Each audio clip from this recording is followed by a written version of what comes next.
So you started investigating the threat against the President, the First Lady, and the former Speaker of the House. Yes, Your Honor. Did you investigate the threat against the Vice President? We tried, Your Honor. How did you try? It is included in our letter to the Vice President, Your Honor. That's why we were inviting her to proceed to our office to investigate the threats to her life, Your Honor. Did you coordinate with the PSG? I have no personal knowledge, Your Honor. You yourself? Yes, Your Honor. Maybe our chief, Your Honor. Yeah. But you are aware that the primary responsibility of protecting both the President and the Vice President is the PSG. Yes, Your Honor. So isn't it fair to say that any investigation against a threat to the first family, the President or the Vice President, you would normally ask the PSG if they received any threat? I have no personal knowledge, Your Honor. No, I'm asking, hindi ba normal sa investigation kung sino yung primary agency na taga-protekta na lumalaban dun sa threat ay tatanungin natin? Yes, Your Honor. So bakit hindi tinanong ng NBI ang PSG? Or in your case, why didn't you ask the PSG? Maybe it can be answered by our chief, Your Honor. So, Mr. Presiding Officer, Counsel for the Defense, position po ba ng depensa na pwedeng palampasin ang alleged grave threats kung may masasabing lehitimong dahilan para magbanta? Your Honor, that is not the point. No. Mr. Presiding Officer, I am making a point. Yan ba ang posisyon ng depensa na pwedeng okay lang or pwedeng tanggapin ang grave threats kung may masasabing lehitimong dahilan para magbanta? We'd like to remind the senator judges to be cautious in making counsels for either party make conclusions of law and fact instead of presenting evidence through a witness they will present or through direct, cross, redirect, or recross. Because if he answers Senator Judge Ontiveros, that would effectively place on record a conclusion of fact and law. With your indulgence, Senator Judge Ontiveros, please. I submit, Mr. Presiding Thank you, Officer. Kumusta mga kababayan? Magandang araw po sa inyong lahat. Saan man dako po kayo naroon, sana'y nasa mabuti po kayong kalagayan. Bagong araw, panibagong reaction video na naman ang hatid namin sa inyo. At ito ang mga kababayan ay sa pagpapatuloy po ng impeachment trial dito nga po kay Vice President Sara Duterte. At sa pagtatanong nga po nitong si Senator Ontiveros, ay muli po siyang na pagsabihan dito mga kababayan dahil tila ay hindi angkop ang kanyang mga tanong katulad ng naging mga tanong niya nung nakaraang pagdinig mga kababayan. Grabe talaga itong si Senator Ontiveros at masyadong nagpapahalata na gigil siyang mapunbik itong si Vice President Sara Duterte. Mapapanood din natin dito mga kababayan ng pagtatanong naman itong si Senator Alan Peter Cayetano dito nga po sa witness na si Mr. Calilong. At dahil nga po sa pagbabanta di umano nitong si Vice President Sara Duterte dito nga po sa Pangulo at sa unang ginang. At natanong din po dito mga kababayan kung yung banta po dito kay Vice President Sara Duterte ay naimbestigahan o hindi. Alamin po natin ang sagot niyan dito mga kababayan. Pero bago yan, kung bago ka pa lang dito sa ating channel, ay mag-subscribe ka na at i-click mo na din ang notification bell para maging updated ka sa mga susunod pa natin video. Pag-like at pag-share mo na din ang video ito sa iba pa natin mga kababayan. Maraming salamat po. Senator Judge Ontiveros is recognized. You may proceed, ma'am, and you have 2 minutes. Salamat po, Mr. Presiding Officer.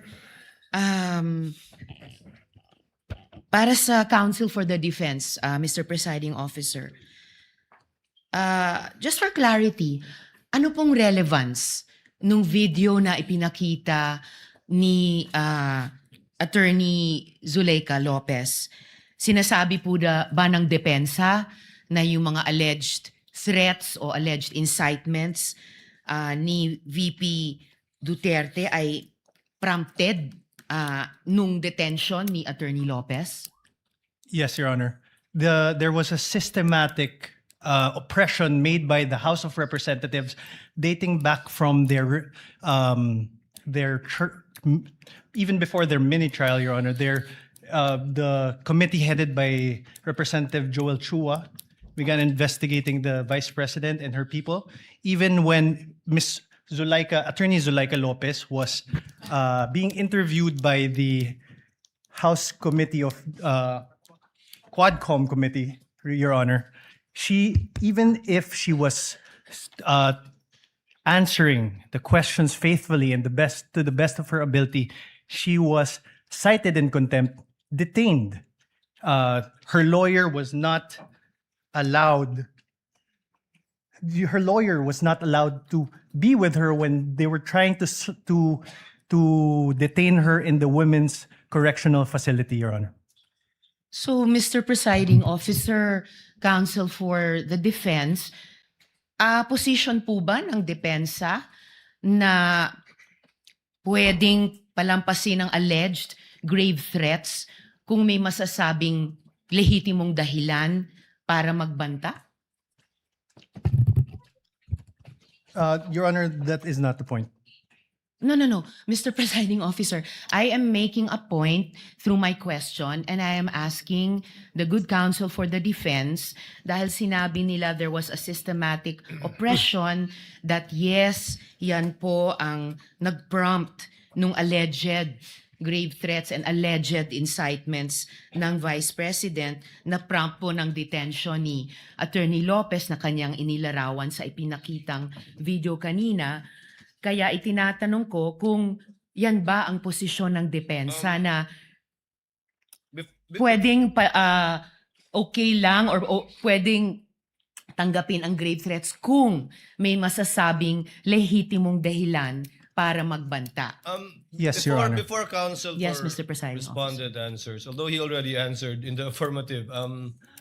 No, Your Honor. I was just referring to before. We'd like to remind the senator judges to be cautious in making counsels for either party make conclusions of law and fact instead of presenting evidence through a witness they will present or through direct, cross, redirect, or recross. Because if he answers Senator Judge Ontiveros, that would effectively place on record a conclusion of fact and law, not drawn from a witness, which they can very well do so during their closing remarks.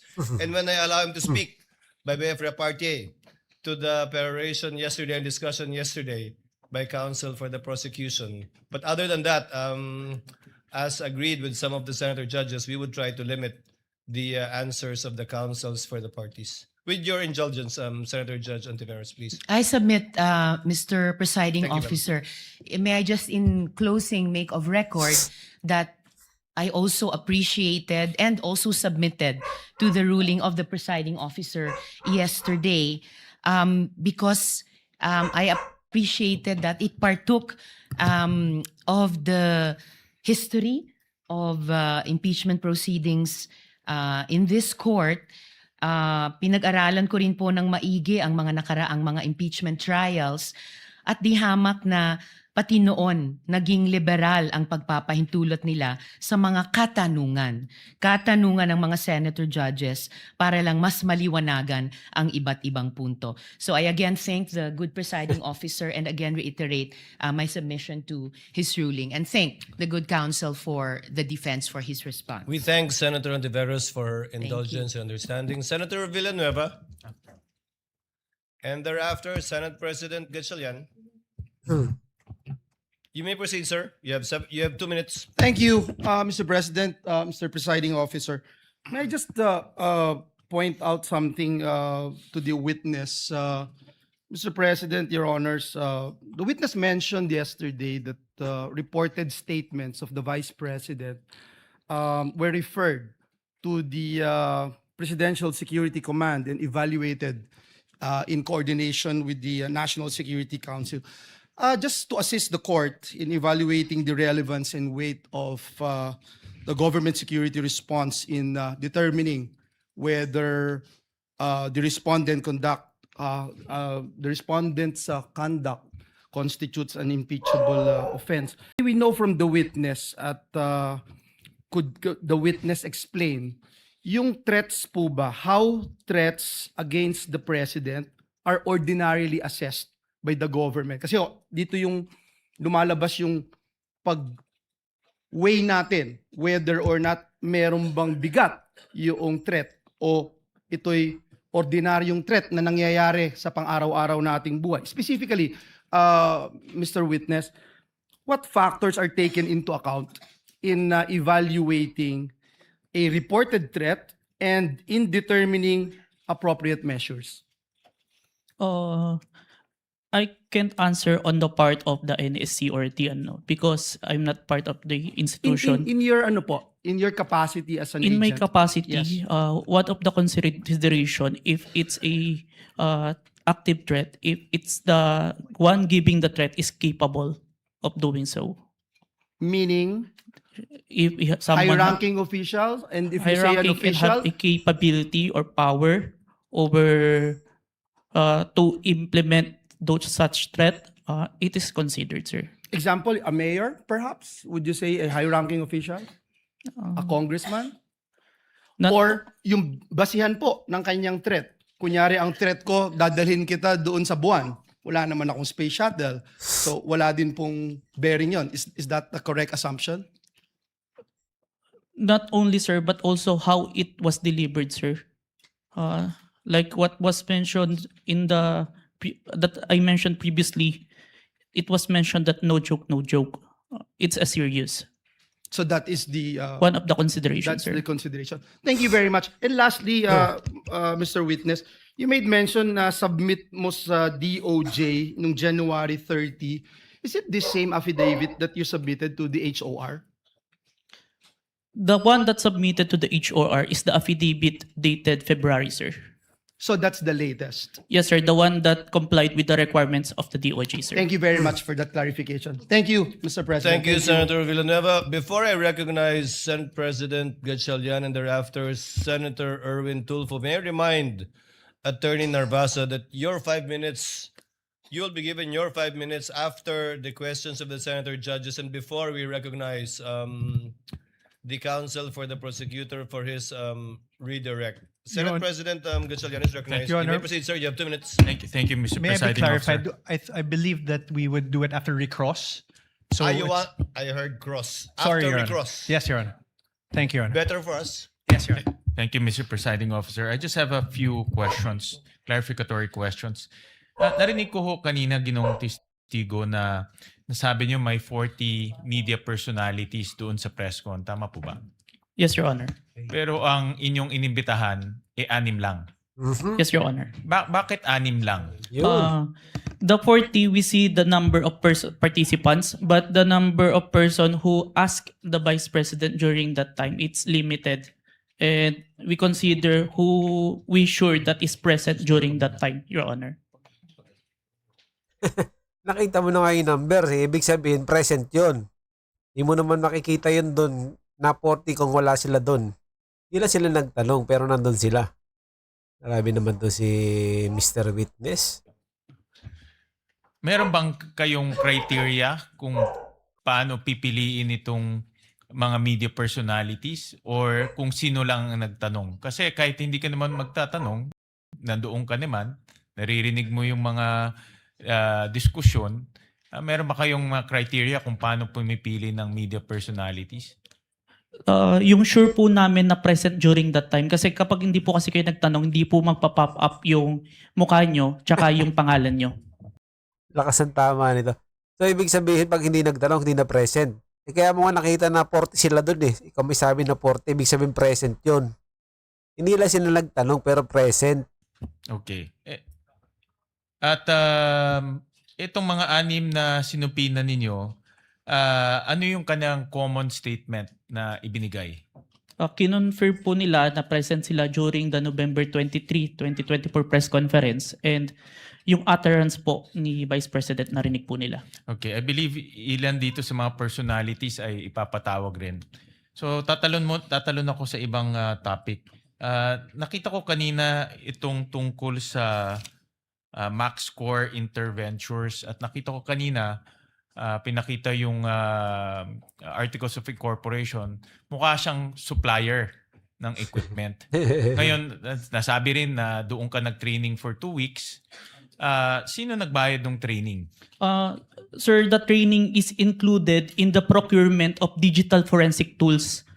In the procurement document, it ni-require po si MaxCore na mag-provide po ng training included in the equipment, sir. Nung paggamit ng equipment. Tsaka yung yung process po ng digital forensic as a whole. yung kanya lang pag sila ba ay 'di ba sa mga IT, let's say Oracle, alam natin kilala yan pagdating sa IT. Si MaxCore ba ay kilala pagdating sa digital forensic training? Kasi sa alam, pag nakita ko kanina talagang supplier sila, but are they a well-known or internationally renowned training organization? It's not the mark score itself, but it's the trainer that they provide, sir, that is capable in training us, sir. Itong trainer na ito, certified siya in this type of technology? Yes, sir. The trainer has a lot of certifications in relation to digital forensics, sir. Can you name a few certification na meron itong trainer na ito? I can't remember, Let's sir. say Oracle or let's say Microsoft, 'di ba? May mga ganyan No, yan. sir. CompTIA, sir. CompTIA training. I believe he also have a certified ethical hacking certification and a lot more, sir. When it was presented to us, sir.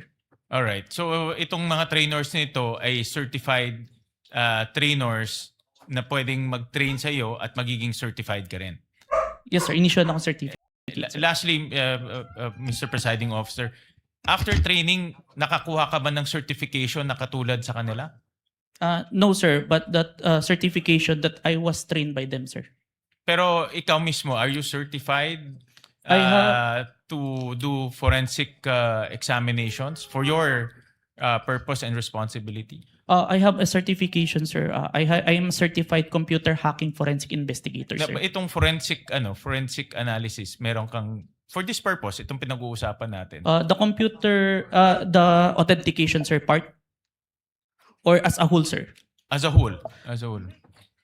I have a certification in computer hacking, sir, specific. But I have trainings in relation to the... Iba yung hacking eh. Yung pinag-uusapan natin, forensic examination ng video, forensic examination ng mga ganitong bagay. Meron kang certification doon? I have certificate, sir. All right. Thank you, Mr. Presiding Officer. Senator Judge Erwin Tulfo, thereafter Senator Judge Marcos. You may proceed, sir. You have 2 minutes. Maraming salamat, Mr. Chair, Mr. Presiding Officer. Ang katanungan ko po ay para sa ating testigo. Batid ko po na sa ilalim ng Republic Act 10867, sa ilalim po ng Section 4, ang kapangyarihan po ng inyong ahensya na mag-imbestiga kapag ng mga krimen, partikular na tulad ng mga banta sa buhay ng Pangulo, ikalawang Pangulo, Senate President, Speaker of the House at Chief Justice. Tama po yun. Yes, Your Honor. Kahit na lalo pat pag ito ay may kaugnayan sa national security. Tama po? Yes, Your Honor. Pero ang tanong ko po, ang pagsasampa po ba ng kaso, nasa mandato rin po ba ng NBI na magsampa ng kaso doon sa mga tao na nagbanta sa buhay ng Pangulo, ikalawang Pangulo, Senate President, Speaker of the House, Chief Justice? Is it automatic or kailangan mag-request sila sa inyo? Matic ba yung pagsasampa ng kaso doon sa nagbanta? In this case, is it automatic or wala lang, kasama sa mandato niyo to file charges dahil binantaan mo Pangulo o si Vice Presidente o kung sino mang yang 4 na matataas na opisyal natin or 5 matataas na opisyal natin? Ang basis namin doon, Your Honor, is yung primary objective namin to investigate cases to the threat to the President, Vice President, Senate President, Supreme Court. And if we found that the evidence is enough that there is a crime committed, we will file a case because that's the output of our investigation, sir. Kahit po ba na hindi yung biktima, in this case yung Pangulo, biktima ng threat, kahit na hindi siya nagreklamo, automatic po yun? Kahit na hindi siya nagreklamo sa inyo? Yes, Your Honor. Okay. Hindi nyo na siya kailangan tanungin pa na, Sir, gusto nyo po bang kasuhan namin ito? Wala nang gano'n. You will never ask. Sabihin natin, hindi lang Pangulo, Vice Presidente. Nangyari din sa Vice Presidente o sa Speaker of the House, sa Senate President o sa Chief Justice. Hindi nyo naman lang siya afford to ask him like, Sir, will you go to the process kasi magpa-file ka po ng mga affidavit, this is a long process, etc. Kahit na Pangulo ka po, may pipirmahan ka mga affidavit. Is it automatic, Mr. Witness? We submitted it, sir, even without a complaint in the for preliminary investigation, sir. No further questions, Mr. President. Thank you, Senator Judge Erwin Tulfo. Senator Judge Marcos is recognized. You may proceed, ma'am, and you have 2 minutes. Yes, maraming salamat. Mahal na namumuna. Hihingi lang po ako ng dokumento para mas madali nating sundan ang mga pangyayari. Nalilito lahat pagkat wala po kaming papel. At ang nabigay sa amin, eto, Annex FFFGGG. Nalilito po kami kung alin dito yung mga papel. Kung maaari kaming bigyan, unang-una, yung unang tinutukoy, the first affidavit of investigation dated January 30 alleging grave threats inciting to sedition ng NBI. Ikalawa, yung napasok na yata sa record, pero nais rin namin bilang Senator Judge na magkaroon ng kopya ng DOJ certification signed by Prosecutor Bandung February 5 na nagbigay ng 7 grounds na insufficient for preliminary investigation. Ikatlo, yung naibigay na. Ito klaro to, naibigay po ni Mavic at ng iba pang staff natin. Yung February 10, yung ikalawang amended na ibinigay na revised affidavit of authentication, February 11. Ngunit sabi ni Testigo Kalilong na merong kasama ito na wala rito sa record natin at sana maibigay si Senator Judge. Ito yung sulat kasama nung second revised affidavit of authentication. Ito naman yung sinasabing sulat ni Santiago K. Fadulyon ng DOJ na nagsasaad na hindi kailangan na may private complainant yung sina Presidente, ang First Lady at saka yung dating Speaker dahil base sa kaso ng Santos Concho versus DOJ na 2008, hindi daw kailangan yung private complainant. May we also have a copy of the same. Finally, may we urge that a copy also be given of February 14 certification of DOJ asserting that the revised affidavit of investigation was finally sufficient. Nais lang namin na makita yon at alamin yung investigation data, huling-huli, nung March 7, almost a month after the submission of the affidavit of authentication, kasi halos 1 buwan bago utusan na magkaroon ng investigation data form. Sana may kopya rin tayo noon. To respond to Senator Judge Marcos, what the court has copies of are the pre-marked documents that the parties pre-marked during pre-trial, but not documents that have not yet been pre-marked. Most of the documents you mentioned that was discussed by counsel for respondent has not yet been pre-marked. They only used it to confront via cross-examination the witness of the prosecution. But the ones we have, we will furnish you with a reminder, of course, Senator Judge Marcos, that these documents have not yet been formally offered by either party.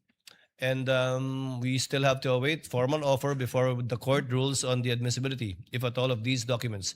But we will endeavor to furnish the good Senator Judge with whatever the clerk has. Yes, Your Honor, if I may. if we could be provided with whatever the clerk has and adequately identified, not as GGGGG or FFFFF, at sana kung mabuo yung mga dokumentong sinasabi sa lalong madaling panahon. Maraming salamat. We will endeavor to comply as best we can, Senator Judge Marcos. Same issue. Senator Judge Alan Cayetano, Peram yung what is your pleasure, sir? Mr. President and Mr. Presiding Officer, before I ask to be allowed to ask a question, can I just follow up yung kay Senator Marcos, including the ruling yesterday? Just in the interest of all Senator judges being able to follow closely, especially kami sa first row kasi medyo nagkaka-stiff neck na kami. Mahirap tignan yung TV, so baka dun sa Maglalagay harap. na po kami ng TV Yes. sa harap ng And lamesa I ng don't know, counsel for parties. I think all of us own a iPad or a tablet. I don't know what the solution is, but if the secretariat or the clerk of court the Office of the Clerk of Court can work with our staff. Just to give you an example for today, no? If you look at the impeachment complaint on page 19, for example, it says that the affidavit we're looking for kanina, footnote number 72, is this one. In the impeachment complaint, no? It's found on Annex G. Okay. So this is Annex G. If you look at Annex G, it is a certification, not an affidavit. Okay. So where do you find the affidavit mentioned in the impeachment complaint? You actually find it in Volume 14, Annex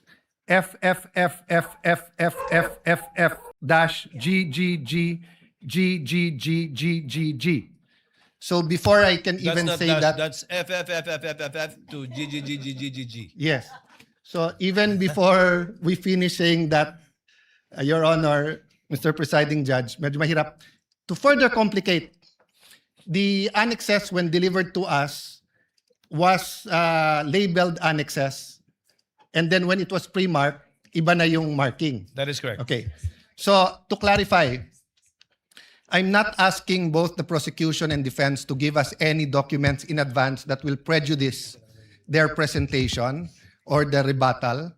I do understand that it has to be offered, but to speed things up and to make sure we understand, in the same manner that they're asking the witness to examine it, maybe we can be given a copy to examine at the same time, whether digital or actual copy. I don't want to impose upon them to print 24 copies. But again, anyway, it's Wednesday. We have Thursday, Friday, Saturday, Sunday for our staff and the clerk of court to meet. I So think we already have a solution for you, Senator Judge Cayetano, as well as for Senator Judge Marcos.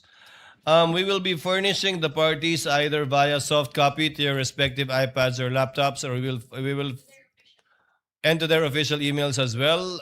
Kayo na po mag-print ng hard copy.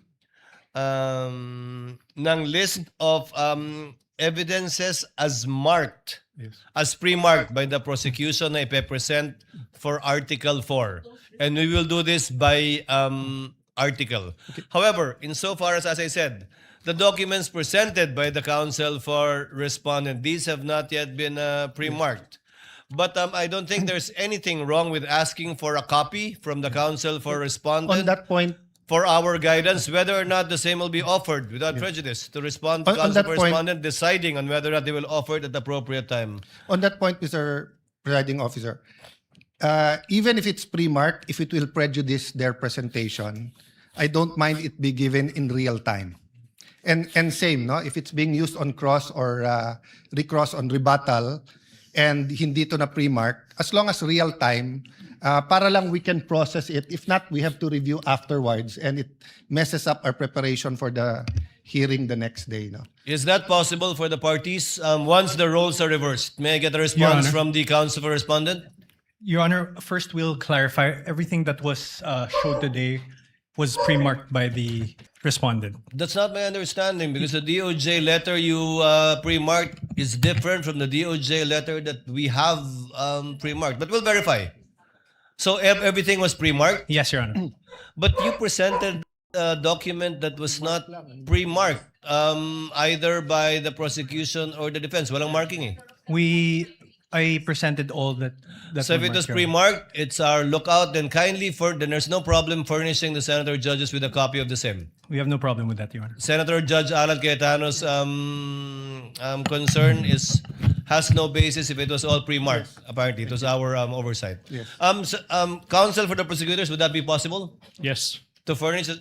I think what counsel for respondent did earlier helped us out a lot. Furnish plastering it on the screens, whatever affidavit you were presenting. I think counsel for the prosecutor should do the same. Yes, Hindi naman Mr. bawal Presiding Officer. magkopyahan dito eh. Okay lang. Senator Judge Cayetano? Thank you. Yeah, and just to clarify, the 2 minutes is the question, not including Yes, the yes, of answer. course. No? You have 2 minutes if you want to if start they- with asking questions. Yes, if they ask to repeat the question, please don't count that. No, 2 minutes is long We will- with short questions, but many of us want to get to the bottom of it, end up only asking 1 or 2 questions. So just a little bit we liberality. will be lenient, Yes. Thank you. Senator Judge Thank you Alan very much. Cayetano. You Appreciate may it. proceed, sir. You have 2 minutes. A question for the witness, and maybe to put all of us in check, I don't mind if any of the counsel says na medyo hindi maayos yung question. I mean, given what happened yesterday and today, and there are questions that could prejudice the case either way. As long as we call each other out respectfully, to the both counsels, you cannot correct a senator judge, but I don't mind if you think it prejudices. That's your duty to your client. Yes, sir. So this isn't the start of the 2 minutes yet. Sa magandang hapon, Mr. Witness. Good afternoon, Your Honor. Medyo mahaba na yung pag-upo mo dyan, but allow me a few questions. No? Yung circumstance lang, so paano nagsimula yung investigasyon na na-involve ka? Were you from the start o hindi? At written instructions ba to? O sinabi, oy, may investigasyon tayo? Just konting clarity, paano na umpisa yung specific investigation? And was it based on the November 3 video? Tama ba? November 23, Your Honor. Okay. It all started, I received a phone call, sir, from my executive officer that there is a video wherein there is a statement given by the Vice President, which is classified as threat, and I was tasked and assigned to investigate the case, sir. Okay. So basically, ganun yung pagkasabi na I'm tasking you to look at the video, investigate. Yes, Your Honor. Were you working alone or with a group? With a group, Your Honor. NBI group? Yes, Your Honor. And was this, is there an interagency also or just purely NBI? Don't have personal knowledge. Maybe our chief, sir, has the Okay. knowledge on that, sir. Yes. No, that's all I asked for naman, yung personal knowledge. Yes, Your Honor. So pakiulit mo yung sinabing, how exactly sinabi sa'yo na tignan mo yung video, imbestigahan mo, or may statement? So, To be specific, sir, as far as I remember, may statement si Vice President regarding the November 23 press conference na kung saan may pagbabanta na naganap, Okay. pakiimbestigahan. pakiimbestigahan. So ganun ka-general. May Yes po. pagbabantang naganap, pakiimbestigahan. Yes po. And you proceeded by watching the video. Yes, Your Honor. And when you watched the video, you got to the part na may pagbabanta.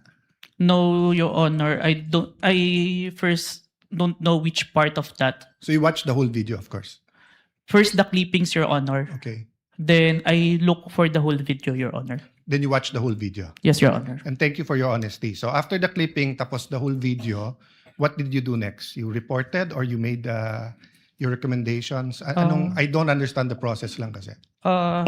Upon identifying the whole video, I informed my executive officer that I identified the video, Your Honor. And then yung sinabi mo yesterday, then you started looking for patterns. That's why you looked at yung dating mga video ni Vice President. Yes, Your Honor. So you started investigating the threat against the President, the First Lady, and the former Speaker of the House. Yes, Your Honor. Did you investigate the threat against the Vice President? We tried, Your Honor. How did you try?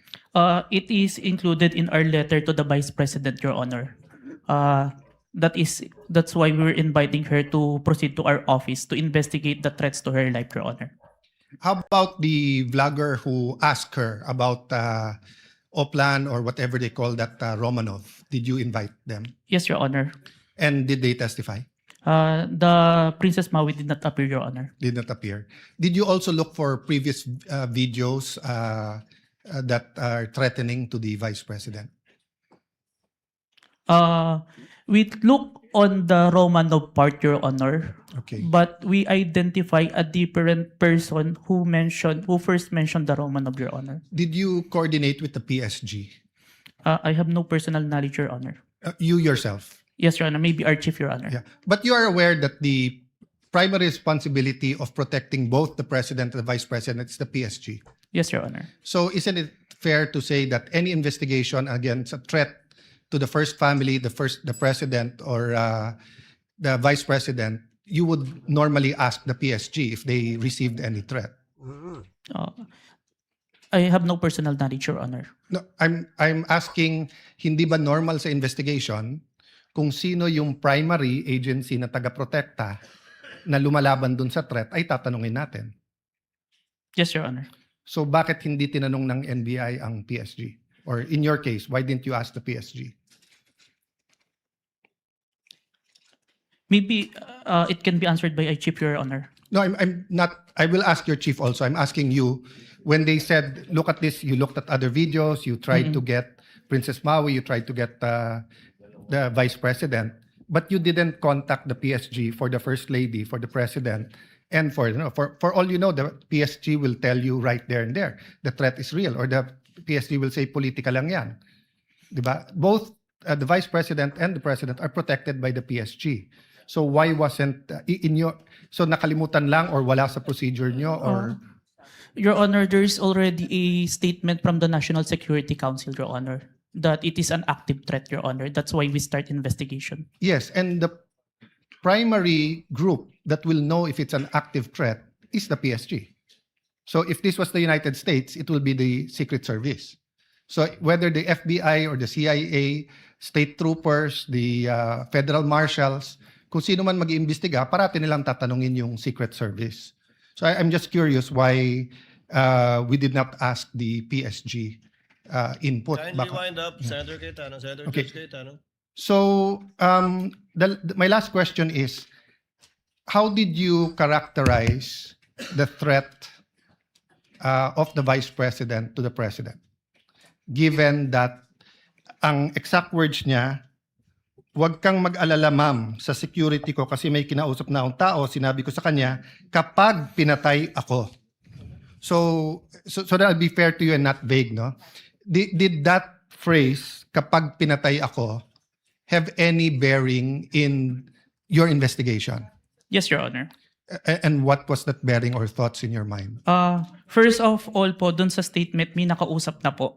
It already took place before pa yung mangyari yung meeting. And nung Excuse me, condition, I'm not talking about yung may kinausap Opo. na para pumatay. Ang sinasabi ko yung sinabi niya na pag pinatay ako. yes, Your Honor. How did that affect your investigation? There is a condition na kapag pinatay siya. But as we can see, it's only applicable if there is only two parties. The statement make a loophole wherein a third party can use that na kapag namatay si BP, ma-execute ngayon yung statement ni BP na may nakausap na siya without the participation of the one mentioned, the President, the First Lady, and the Speaker of the House, Your Honor. That's fair. But what I'm saying is that in your reports, did you characterize it as a conditional threat? Kasi kung hindi naman siya pinatay, the logical implication is that there's no threat against the... So I'm not saying it's not illegal, immoral to contract a killer. I'm just trying to follow the logic na pag sinabi kong pakukulong kita, Mr. Witness, pag nagsinungaling ka under oath, then it's actually not a threat. It's a legal... I'm just telling you the law, di ba? Pero Yes, pag sinabi kong pag hindi ka sumunod sa akin, anuin kita. So that's my last question lang. So how did you characterize that? It wasn't a conditional in your mind because may kinausap na? Even with or without, sir, it's still considered a threat as long as the I person... have no doubt there. I'm just asking, is it a conditional threat?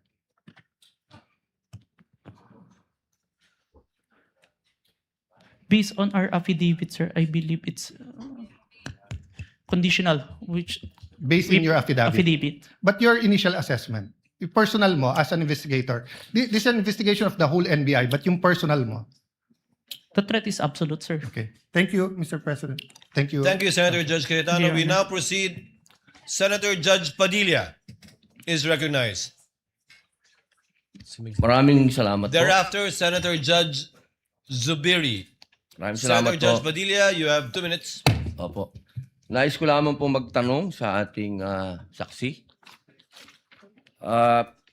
Ginoong saksi, kanina po kasi habang nagkakaroon ng pagdinig, ako po'y laging iistorbo dahil tuwing may itatanong, mag-o-object, medyo magulo po eh.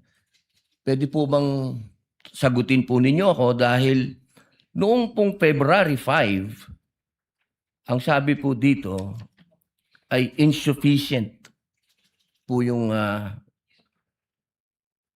na hindi dapat makarating na sa preliminary investigation.